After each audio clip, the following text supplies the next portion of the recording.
Kisah Banyu Panas di Alas Perwo. Hujan belum bener-bener reda ketika jenazah Lila dibawa masuk ke rumah. Udara di dalam ruangan begitu padat, seakan ikut menahan napas bersama semua orang yang hadir.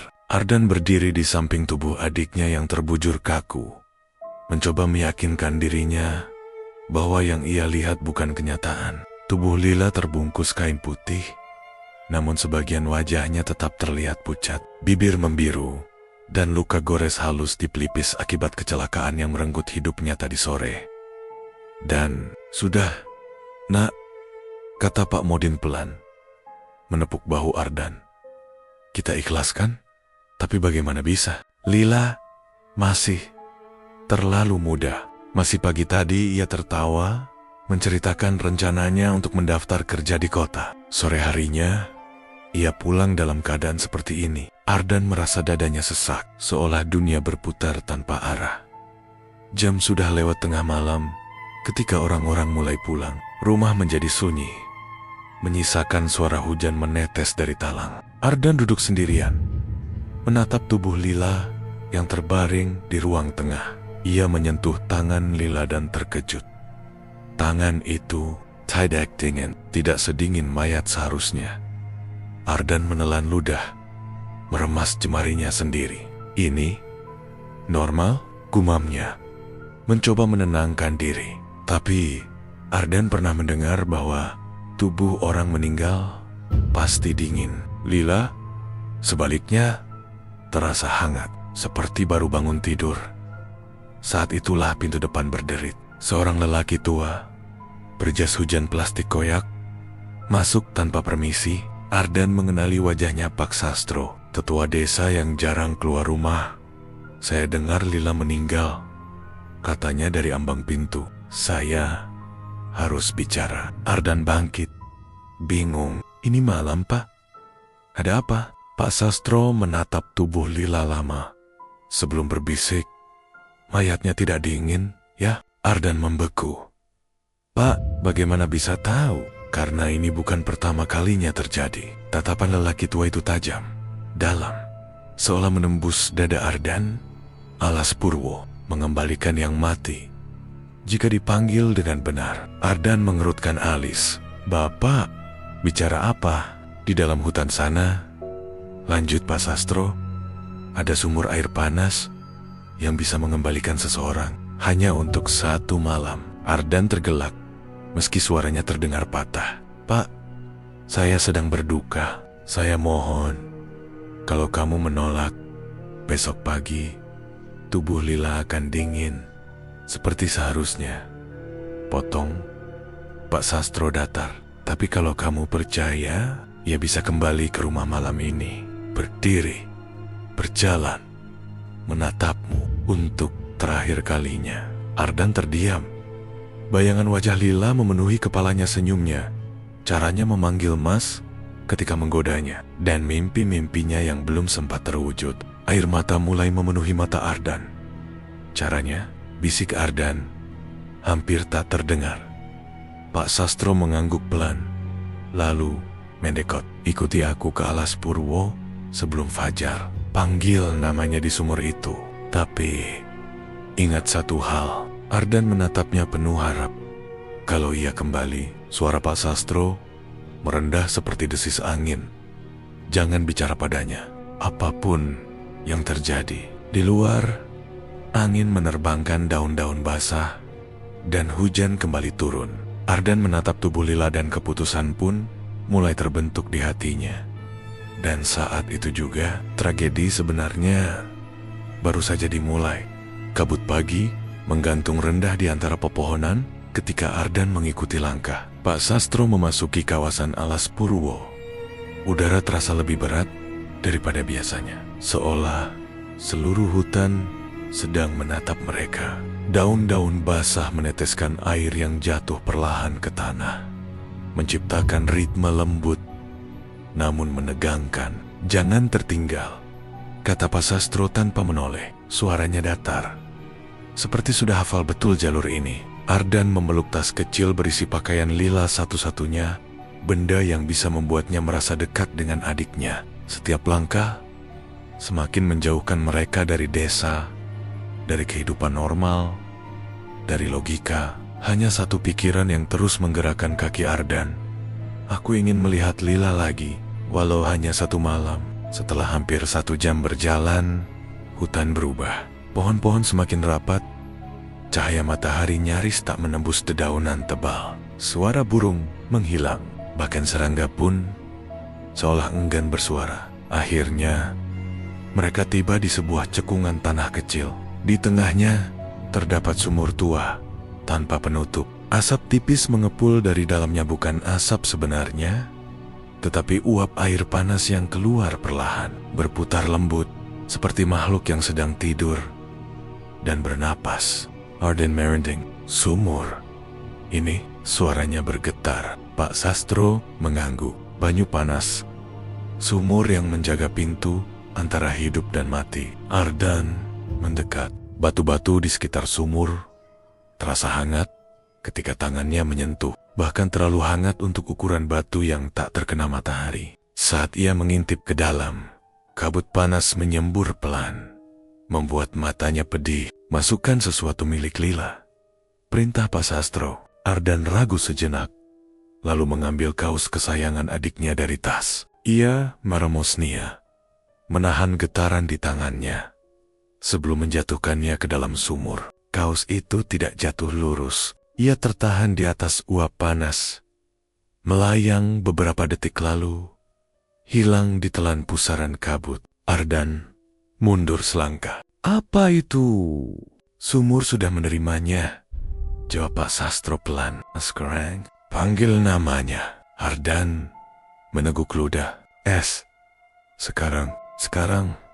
Sebelum uapnya berubah arah, Ardan berdiri di pinggir sumur. Jantungnya memukul dari dalam dada. Hutan terasa semakin sunyi, seperti dunia sedang menunggu apa yang akan ia lakukan. Ardan menarik napas dalam-dalam. Lila, suaranya hampir tidak terdengar. Uap panas berputar. Lila, pulanglah. Mas Mohan. Uap itu tiba-tiba bergerak cepat, menyembur dan berputar seperti tangan tak terlihat yang meraih sesuatu dari balik kegelapan sumur. Ardan tersentak mundur, menutup hidung dari panasnya. Lalu, sebuah bayangan mulai naik. Pertama, ujung rambut basah. Lalu, wajah pucat yang menatap kosong. Dan akhirnya, tubuh kurus yang perlahan naik dari sumur tanpa memanjat. Tanpa pijakan, hanya muncul Lila. Pakaian yang dipakainya saat kecelakaan masih melekat, basah, meneteskan air panas ke tanah. Matanya tidak berkedip, kulitnya pucat keabu-abuan, seperti lilin. Ardan ingin memanggilnya, ingin berlari, memeluk adiknya. Tapi suara Pak Sastro menahan napasnya. Ingat, bisiknya nyaris tak terdengar. Jangan bicara padanya. Lila berdiri di depan Ardan, diam, menatap tepat ke arah kakaknya. Tidak berkedip, tidak bernapas. Dan dalam tatapan itu, Ardan merasa Lila bukan satu-satunya yang kembali dari sumur itu.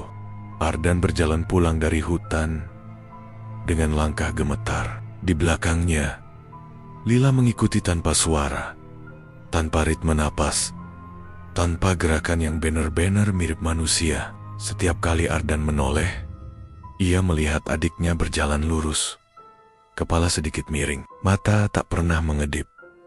Pak Sastro berhenti di batas desa. Sampai sini tugasku, katanya.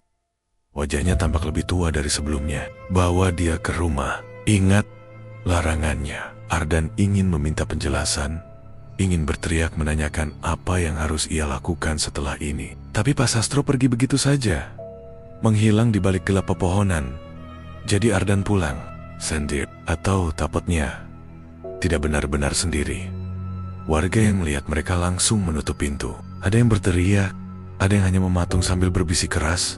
Dia kembali. Jangan lihat matanya. Tutup semua pintu. Ardan menelan pahitnya ketakutan itu. Bukan pada Lila, tetapi pada dunia yang seakan menolak kehadiran adiknya. Namun setiap kali ia ingin berkata bahwa ini salah paham, bahwa Lila hanya pulang, ia teringat larangan itu. Jangan bicara padanya apapun yang terjadi. Sesampainya di rumah, Ardan membuka pintu dan melangkah masuk. Lila mengikuti. Langkahnya datar. Kaki basahnya meninggalkan jejak air panas di lantai kayu. Rumah terasa lebih sempit daripada biasanya. Udara begitu pekat, seakan menahan sesuatu yang tidak boleh keluar. Ardan mengambil napas. Kata itu hampir saja lolos. Ia menutup mulutnya secepat mungkin. Lila berdiri di tengah ruang tamu, hanya berdiri, tanpa memandang sekeliling, seolah ia tidak memerlukan orientasi untuk kembali mengenali rumahnya, seolah ia mengingat segalanya, tetapi dengan cara yang tidak manusiawi. Waktu berjalan begitu lambat. Jam menunjukkan pukul 8 malam, tetapi rumah terasa seperti tengah malam. Ardan duduk di kursi sambil memperhatikan Lila, dan Lila memperhatikannya kembali. Matanya mengarah tepat ke wajah Ardan, tanpa bergerak sedikit pun. Tidak berkedip, tidak melihat ke arah lain, seolah ia hanya punya satu tujuan: mengawasi. Ardan merasakan ketegangan merayap di tulang belakangnya. Lila, ia ingin berkata, apakah kamu? Tapi kata itu mati sebelum muncul. Sampai akhirnya pertanyaan yang menghantui sejak tadi menemukan jawabannya sendiri. Karena ketika rumah benar-benar sunyi, ketika hanya jam dinding yang terdengar berdetak, Lila tiba-tiba melangkah mendekat. Perlahan, tanpa suara, seperti mengapung, ia berhenti tepat 1 meter di depan Ardan. Wajahnya datar, pucat, dan kosong. Rambut basahnya meneteskan air panas ke lantai. Ardan menahan napas. Lila mengangkat tangannya. Jari-jarinya kurus, pucat, dan kaku. Ia mengetuk kaca lemari di samping Ardan. Tok, tok, tok.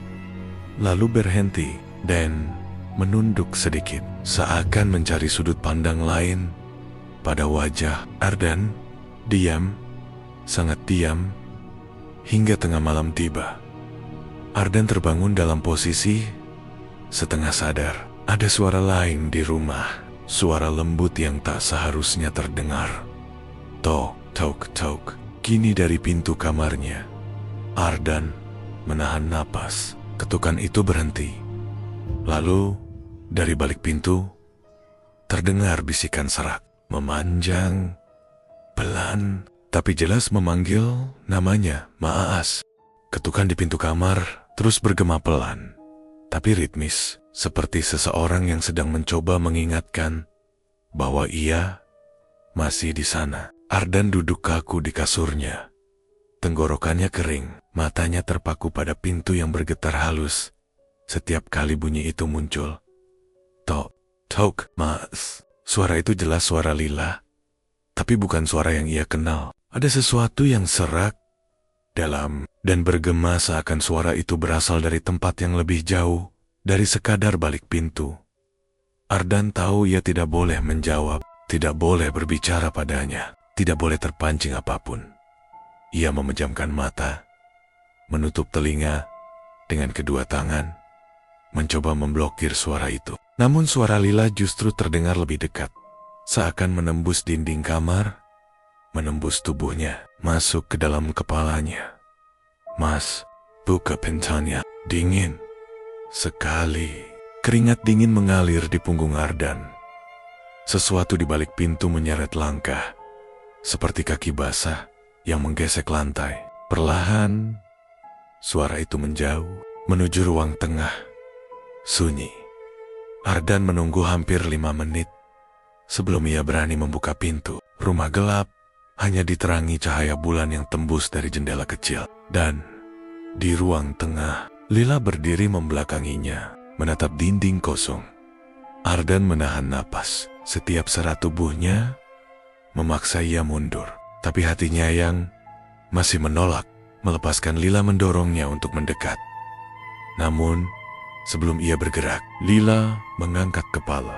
Tidak menoleh, hanya mengangkat kepala seakan mendengar sesuatu di luar rumah. Lalu, suara lain ikut muncul, suara langkah di teras. Berat, lambat, basah. Ardan membeku. Ia mengintip dari sela tirai. Di depan rumah, tak ada siapapun, hanya kegelapan. Namun Lila bergerak. Dia berjalan ke arah pintu dan membukanya sendiri. Pintu berderit, angin dingin malam menerobos masuk. Di luar, dalam gelap pekat, ada sosok-sosok samar bayangan tubuh yang basah kuyup, rambut menutupi wajah mereka. Jumlahnya bukan satu, tapi mereka berdiri diam, memunggungi rumah Ardan, menghadap ke jalan, seolah menunggu isyarat. Ardan merinding hingga ke tulang. Lila berdiri di ambang pintu, menatap mereka dengan kepala sedikit miring, dan tiba-tiba satu sosok di depan mengangkat wajah-wajah pucat dengan mata kosong, seperti Lila, tapi lebih hancur. Bibirnya bergerak pelan, seperti mengajak. Pak Sastro pernah bilang, banyu panas tidak hanya mengembalikan satu arwah, ia membuka jalan bagi yang lain. Yang ingin pulang, Ardan mundur, namun Lila justru melangkah keluar. Sosok-sosok itu bergerak serempak menghadapnya. Lila tidak menatap mereka, tapi mereka semua menatap Ardan. Seolah Ardanlah yang mereka cari, seolah Ardanlah alasan mereka kembali. Ardan menutup pintu secepat mungkin, menguncinya. Tapi baru beberapa detik, pintu itu digedor keras. Duak! Duak! Air merembes dari sela-sela bawah pintu, mengalir ke lantai, seperti seseorang sedang membasuh lantai dengan air panas. Ardan mundur sambil terisak. Ia telah melakukan kesalahan besar. Ia telah memanggil sesuatu yang tidak seharusnya dipanggil. Larangan itu bukan hanya untuk melindungi Lila. Larangan itu untuk melindungi dirinya. Di luar, suara bisikan mulai bercampur menjadi satu. Puluhan, mungkin lebih, Mas. Buka, isi, pulang. Ardan menutup telinga, tetapi suara itu tidak hilang. Dan saat lampu rumah tiba-tiba berkedip dan padam sepenuhnya, Ardan sadar satu hal. Mereka tidak datang untuk Lila. Mereka datang menjemput dirinya. Kabut dini hari menutupi jalan menuju alas Purwo. Langkah Ardan berat, tapi hatinya jauh lebih berat daripada apapun yang menempel di sepatunya. Di belakangnya, suara arwah-arwah basah itu masih terdengar, samar mengikutinya dari kejauhan. Seperti bayang-bayang yang tidak ingin ditinggalkan.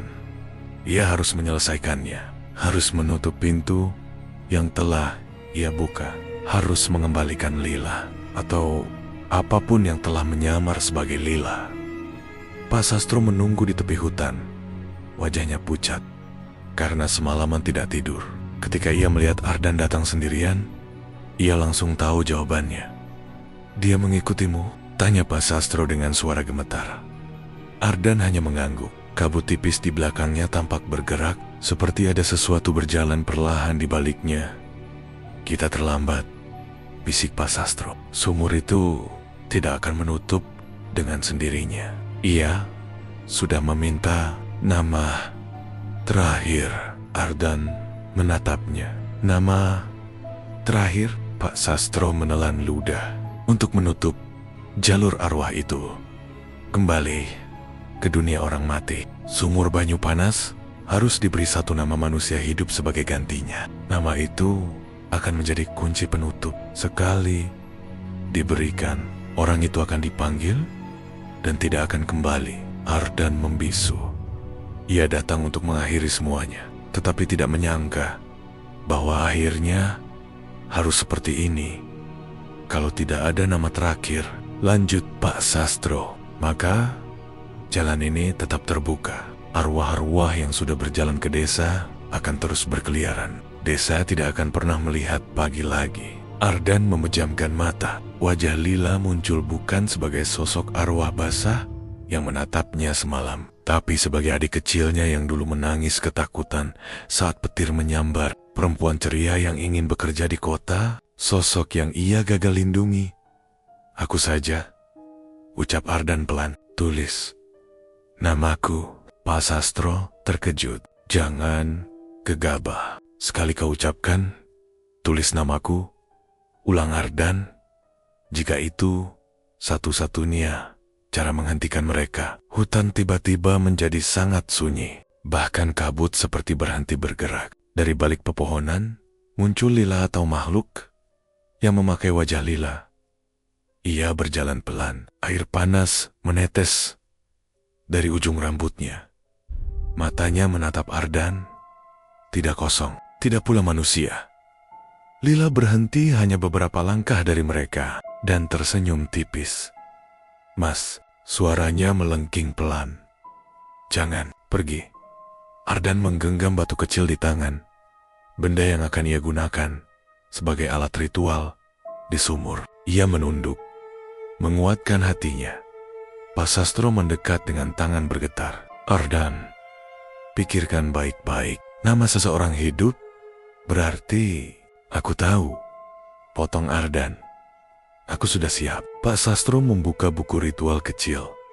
Halaman terakhir yang penuh coretan tua. Ia menyiapkan tempat untuk menuliskan nama itu. Ujung jarinya siap meneteskan darah untuk menutup jalur sumur. Ardan menarik napas dalam. Sekali ia mengucapkan namanya, semuanya selesai.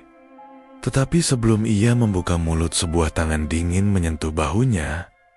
Lila, Mas, jangan. Suara itu berbeda. Lebih, Lila. Atau mungkin hanya ilusi terakhir dari sumur terkutuk itu. Ardan menahan air mata. Ia mengangkat kepala, bersiap mengucapkan namanya. Namun, di antara desir angin, terdengar bisikan lain. Lambat jaw. Namun jelas, nama terakhir bukan milikmu. Ardan. Pak Sastro tersentak. Siapa itu? Kabut di depan sumur bergerak. Seolah ada sosok besar yang mulai muncul dari dalamnya.